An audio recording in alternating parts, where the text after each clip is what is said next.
Well, hello there. This is Bruce Williams. Welcome to my world. Welcome to TalkNet. We talk to you, with you, and about you. We talk about your life, your hopes, your dreams, your ambition, and even a lustful fantasy or two. Haha, yes, indeed we do. Everything that makes you so very special indeed. I'm so glad you joined me. This is Bruce Williams. Welcome to TalkNet. Let's begin the festivities with Stamford, Connecticut. Hello there. Hi, Bruce. I'm going through a career crisis. Let's talk. I've been a chief financial officer of a Fortune 500 company for, I guess, the last 10 or 12 years. Well, what is it? 10 or 12? Well, I assumed the responsibilities 12 years ago, so I've been really doing the job about 12 years. But I was officially given the title 10 years ago. That's a fancy way of saying 10 years. Okay, 10 years, whatever. But don't you see? You're missing my point. Just because you perform the duties of the job doesn't mean you have the job. I guess. Not I guess. That's the way it is. Let me give you an example. Are you married? Uh-huh. Well, yeah, for about 17 years, yeah. Now, how long did you and your wife date before getting married? About a year. Well, it seems to me that even though you were performing the duties of marriage for a year, you've still been married for 17. You were performing all the duties of marriage, weren't you? Well, not really. Before we got married, I never let my in-laws come to stay with me. Well, I don't want to get into that. That's a whole different show. So what's going on, Tiger? Anyway, I'm interviewing for a position as a CFO of a major oil and gas company. I happen to know a thing or three about that business myself. I just happen to own several major oil companies. Hey, that's great. Maybe you can help me. The opportunity is one I can't pass up. The problem is that the president indicated he really wants someone with oil and gas experience. My experience is entirely in international finance. I don't have any oil and gas experience at all, so I was wondering, can you tell me how I can get a crash course or something to get me some background? Simply put, you can't. Now, I hate to tell you that, but you can't. You're looking for the easy answer. But I won't get the job if I don't have the proper background. Well, let me tell you, the path to success is not always paved overnight. Hell, you can't even get them to put in a sidewalk without a year of talking about it first. Yeah, I just need to know a little bit about oil and gas. Look, if you really need oil and gas experience, have you ever considered pumping gas? You'll laugh, but I'm serious. Have you ever considered pumping gas? No, this is a CFO position. Look, what's your first name? Mike. Mike. The best way to understand any business is to start at the bottom. Pump gas for 3 or 4 months. I guarantee you'll learn more from that endeavor than you would from any book. So you're telling me I have to go pump gas? Of course not. There's a multiplicity of things you can do. You could work on an oil derrick in the Gulf. You could drive a gasoline truck. Or how about working at a Minute Lube? This isn't brain surgery, guy. A man of your talent should be able to land a position at a Minute Lube. Don't you think it's about time you grew up? But Bruce, Look, I gotta let you go, but I want to make the point that there's no substitute for experience. I do wish you well. He seemed nice enough, but he wanted the reward without the background. Only one way you're gonna get it. Experience. Peoria, Illinois. Hello there. Hi, Bruce. Is it really you? Yeah, it's me. I'm so glad I got through. I just love your show. I've been listening to you for 7 years. You always give me marvelous advice. I listen to you every night and only miss your show on my daughter's birthday and Christmas. You are the best. Well, thank you very much, dear. What can I do for you? I just bought a new car and signed a 6-year loan agreement. Well, that's world-class stupid. But Bruce, it was the only way I could afford the car. No, you can't afford the car at all. But this way I can afford the payments. Yeah, but you can't afford the car. But Bruce... Hello? How many ways can I say it? That was Major League Industrial Strength out-and-out stupid. Look, dear, I don't mean to be unkind to you, but you're an idiot. But I need a car. You need a car, not this car. Baby, where were you when I was selling cars? I could have used a sucker like you. But why isn't this a good idea? Haven't you listened to anything I've said over the past 7 years? Well, I do wear my seatbelt. Well, that's even worse. You have been listening to me and you ignore my advice. But I wear my seatbelt because I listen to you. But that's not the point, sweetheart. Making 6 years of payments on a car is dumb any way you slice it. Hey, you seen that movie Dumb and Dumber? I got news for you, baby. You're the dumber. So I made a mistake? That's the understatement of the century. Look, I gotta turn you loose, but a rule of thumb, if you have to make more than 3 years of car payments, you can't afford the car. Or so it seems to me. On we go now to Pasco, Washington. Hello there. Hello, Bruce? How you doing, baby? I've got a problem. Lay it on me. I'm a single mother with 11 children, and my husband won't pay any child support. I also take care of my invalid grandmother who lives at home. I volunteer 4 days a week at the homeless shelter, and I own and operate a high-tech startup firm. To feed my family, I farm my quarter-acre lot full-time, and on top of that, I work 6 jobs. Frankly, I just can't seem to make ends meet. What can I do? Well, get a 7th job. But Bruce, I already work 6 jobs. Let me ask you, what do you do between 3:15 and 3:45 in the morning? I'm sleeping. Don't you think you could use that time more productively? Go down and get a job at the local 24-hour store. They always need good people. You don't have to work every day. Maybe only 4 or 5 times a week. Honestly, I don't have time for that 7th job. Do you have any other recommendations? Well, okay. So you're not very industrious. You say you got 11 ankle biters. Excuse me? Ankle biters. Varmints. You know, rugrats? Kids, for God's sake. Why don't you put them to work? The 3 oldest ones already have paper routes. The next oldest is only 6 years old. He's 6 years old and he ain't working? My, you're soft. I have 5 kids, and you can bet your bottom dollar they were all bringing in dough by the time they were 4. In fact, 3 of them had their own business by the time they were 6. Didn't they resent you for that? On the contrary, it taught them character and the value of hard work. Sure, they hate me, but I'll bet they're damn glad they're doing it with a load of dough in their pockets. Look, I gotta let you go, but you gotta keep plugging away. I do wish you well. Yeah, kids, I know it's not always easy, but a little industry never hurt anyone. We go now to Scattercock, New York. Did I say that right? It's Chattahoochee. Scattercock, New York. Where the hell is that? It's a suburb of Albany. Oh, yes, Albany. WALB land. Yeah, that's right. Oh, yeah, one of my favorite places. Say, how's Greg Foley? Who? Greg Foley, the station manager of WALB. What was his assistant's name? Oh, help me out here. It's on the tip of my tongue. I can't see it. I don't know. Oh, come on. Help me out. I'm sorry. Don't know. Well, thanks for nothing. Anyway, what's your problem, kid? Well, basically, someone stole my credit card, and they're using it to make long-distance prank phone calls. Those are some pretty serious charges. What evidence do you have for this? Well, I get my Visa bill, and that's what I see. Basically, that's the Visa bill. Look, stop using the word basically, or I'm going to have to let you go. Now, there are charges for these calls on your Visa bill, correct? Well, let me explain. Ho, ho! Are there charges on your Visa bill or not? Now, that's a yes or a no. I'm not sure. You see, I have to look at the bill and try to get it to correspond to the phone bill. All right. So where are we going with all this? Well, what can I do in order to get this situation right? How much money are we talking about here? It's basically $35. Again with the basically? Now stop that or else I'll have to let you go. $35. Well, it seems to me you got stuck. What do you think of that? Oh, isn't there any way I can sue? For $35? It's not pragmatic. Well, I'm more interested in getting the money back for the principal of the thing. Oh, yeah, the principal. Seems to me the only principal you're thinking about is the $35. Well, so I don't have any legal recourse? Now, I didn't say that. Legally, you might. What we're talking about here is a fine point of credit law.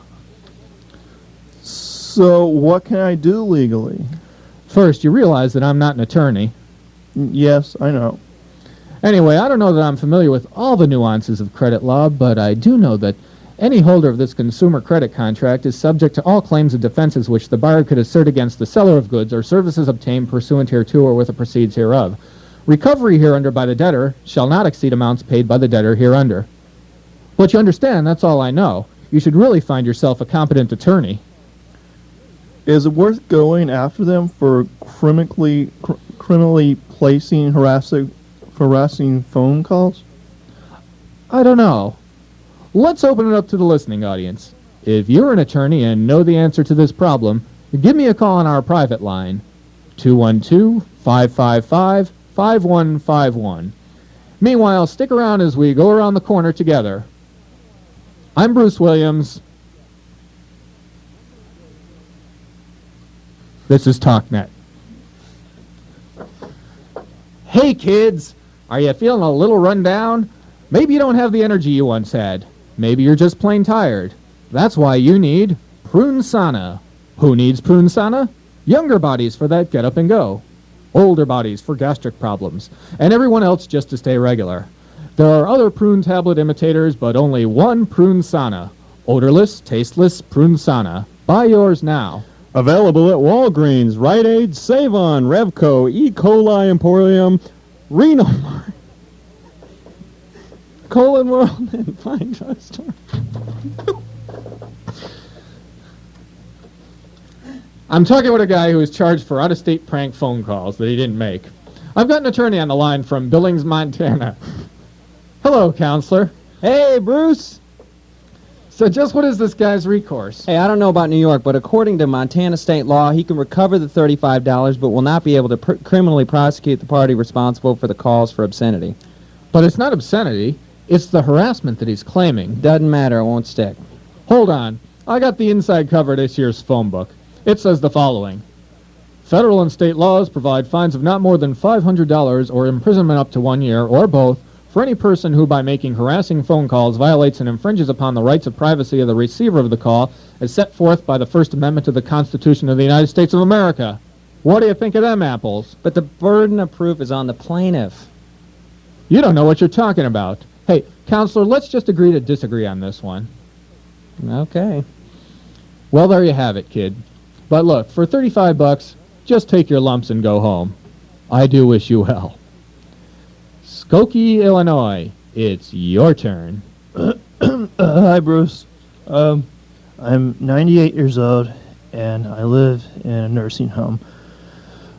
My only income is my Social Security check. Lately, I haven't had enough money to cover my expenses. I'm just barely scraping by, and how can I get a few extra dollars to live on? Well, what's your background, sir? Well, after I graduated from high school, I went into the Army. Then I spent all my life as a truck driver. I retired 18 years ago when my eyesight failed. Do you have any special skills? Well, yes, just truck driving. Nobody will hire me, and I have no relatives. Why don't you go back to school and get a degree?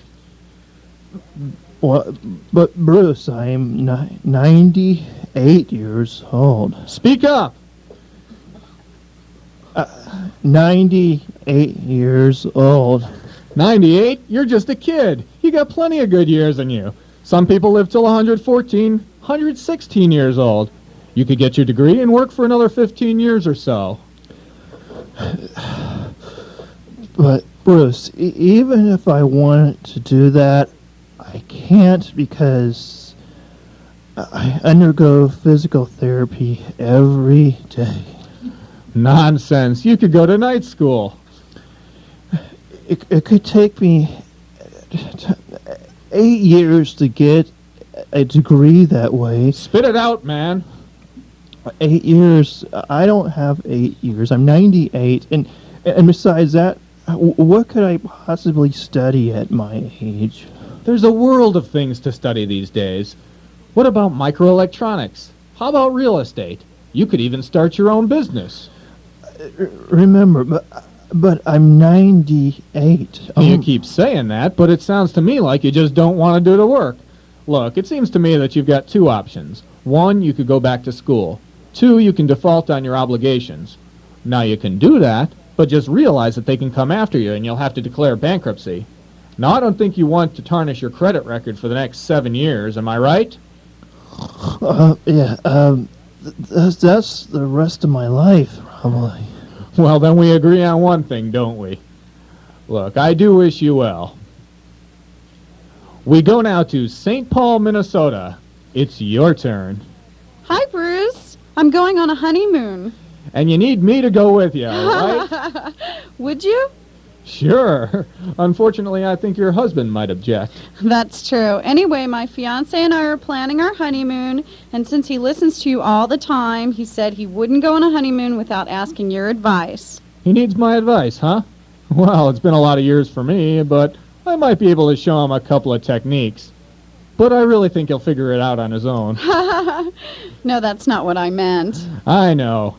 Go ahead, baby.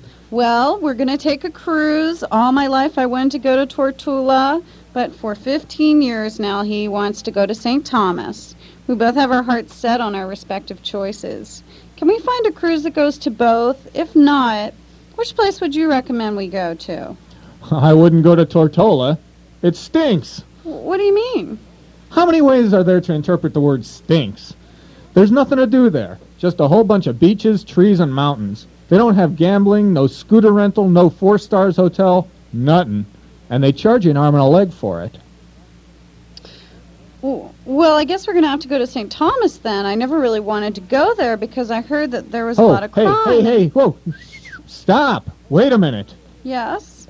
I didn't say St. Thomas was a panacea either. St. Thomas is almost as bad as Tortola, but they do have gambling there. Now, gambling ain't my bag, but you may enjoy it.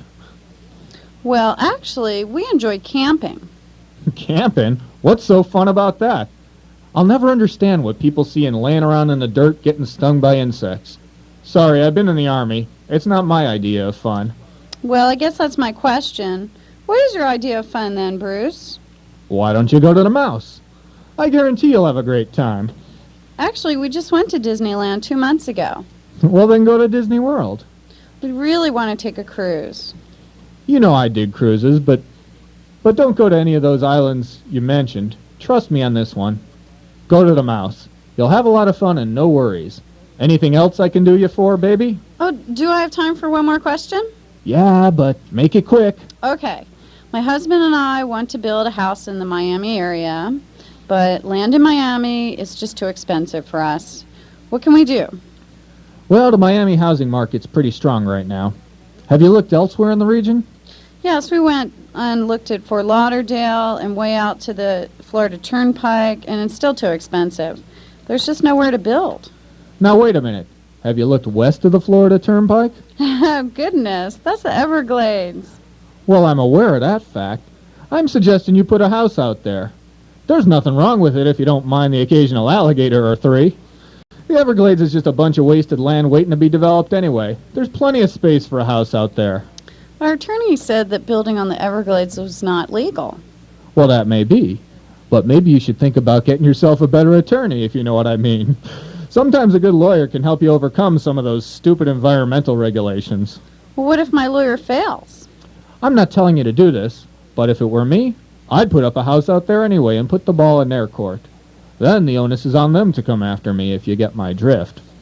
Now remember, I didn't suggest this. Anyway, have fun on your trip to the Mouse. I do wish you well. You know, I'll never for the life of me understand why they waste perfectly good real estate like the Everglades, Yellowstone, and the Grand Canyon. I say put condos there so people can enjoy nature in all its splendor. And maybe put a little food on the tables of the families of building contractors. Bradenton, Florida. Hello there. Hey, Bruce, I'm in a bind. Go ahead. I just bought a house for $100,000, and I found out the title is no good, and the guy bought the property from him. He didn't really own it.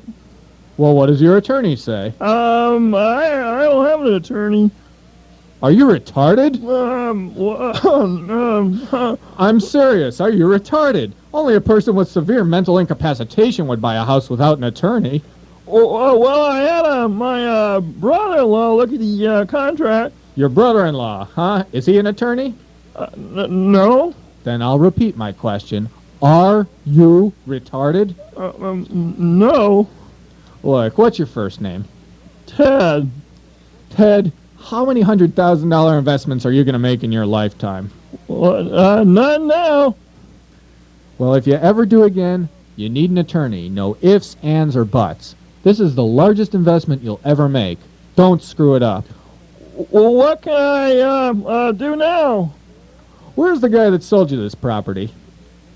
He skipped the country. It seems to me you have very little recourse. So, I'm out $100,000. Sorry to say, but I think you are, pal. Oh no. I was afraid you were going to say that. That's what I wanted to know. Look, Tiger, it was only $100,000. I've made more expensive mistakes in my life than that. Of course, none were as stupid. Look at it this way. You learned yourself an inexpensive lesson. Inexpensive. That was all my money, my life savings. Well, I sympathize, but you deserve to lose that money. If this scoundrel didn't get it, I'm sure someday somebody else would have taken you for it. Look, I do wish you well. On we go now to Pawtucket, Rhode Island. Hey, Hello Brucey there. boy, what's going on? Hey, I've been drinking a little wine, so bear with me. All right. I wouldn't recommend it, but I have a bottle or three in my day, too. All right, Bruce. Hey, Bruce, I just wanted to tell you, I just refinanced the easement portion of an investment property that's subject to passive activity loss limitation. There happens to be a structure on this easement which was to put into service at a different time than the easement for the purposes of investment. The structure is not subject to passive activity loss limitation since I materially participate in its administration.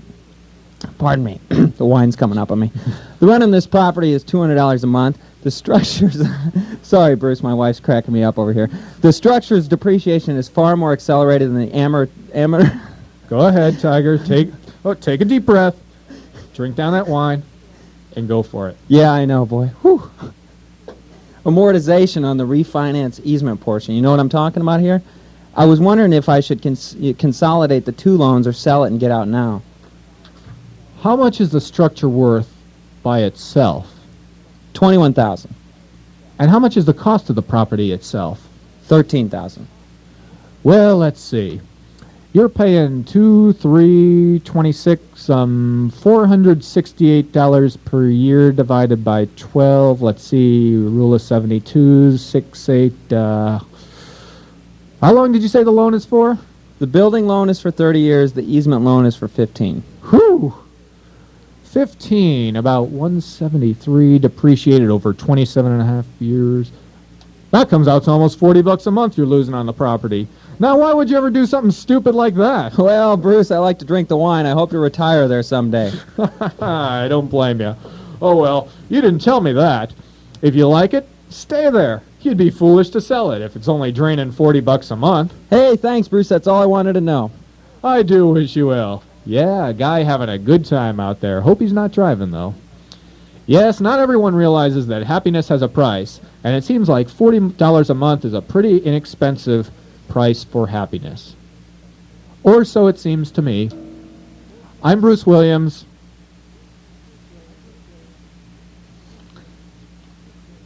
This is TalkNet.